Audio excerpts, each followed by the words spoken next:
ನಮಸ್ಕಾರ ಸುದ್ದಿ ದಿನಕ್ಕೆ ಸ್ವಾಗತ. ನಾನು ರಾಹುಲ್ ದಯಾನ್. ಪ್ರಮುಖ ಸುದ್ದಿಗಳನ್ನ ನೋಡೋಕ್ಕೂ ಮುಂಚೆ ಈ ಕ್ಷಣದ ಹೆಡ್ಲೈನ್ಸ್. ಕೋಲಾರದಲ್ಲಿ ಈದ್ ಮಿಲಾದ್ ಮೆರವಣಿಗೆ ವೇಳೆ ಗುಂಪು ಘರ್ಷಣೆ. ಕ್ಷುಲ್ಲಕ ಕಾರಣಕ್ಕೆ 4 ಮೇಲೆ ಮಾರಕಾಸ್ತ್ರಗಳಿಂದ ಹಲ್ಲೆ. ಸ್ಥಳದಲ್ಲಿ ಬಿಗಿ ಪೊಲೀಸ್ ಬಂದೋಬಸ್ತ್. ಆರೋಪಿಗಳಿಗಾಗಿ ತಲಾಶ್.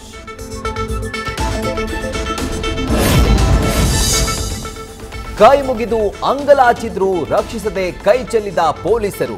ಕಿಡಿಗೇಡಿಗಳು ಪಾಕ್ ಪರ ಘೋಷಣೆ ಕೂಗಿದ್ದಾರೆಂದು ಬಿಜೆಪಿ ಆರೋಪ.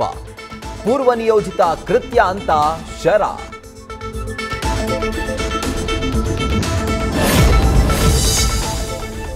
ಈದ್ ಮಿಲಾದ್ ಮೆರವಣಿಗೆ ತಡೀರಿ ಎಂಬ ಸವಾಲಿಗೆ ಠಕ್ಕರ್.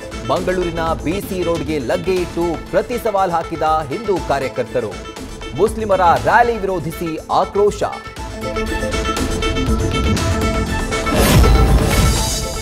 ದರ್ಶನ್ ಜೈಲಲ್ಲಿದ್ದಾರೆಂದು ಬೇಸರದಲ್ಲಿರುವ ಅಭಿಮಾನಿಗಳಿಗೆ ಸಿಹಿ ಸುದ್ದಿ.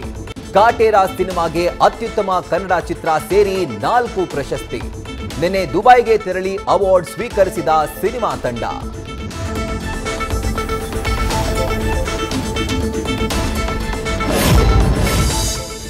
ವಿಜಯನಗರ ಜಿಲ್ಲೆಯಲ್ಲಿ ಈಗ ಕತ್ತೆಗಳಿಗೆ ಭಾರೀ ಡಿಮ್ಯಾಂಡ್. ಹಾಲಿಗೆ ಬೇಡಿಕೆ ಹೆಚ್ಚಾಗಿ ಕತ್ತೆ ಕಾಯಲು ಮುಂದಾದ ಜನ. ಮಾಡ್ತಿದ್ದ ಕೆಲಸಗಳನ್ನೂ ಬಿಟ್ಟು ಕತ್ತೆ ಮೇಯಿಸಲು ಯುವಕರು ಲಗ್ಗೆ.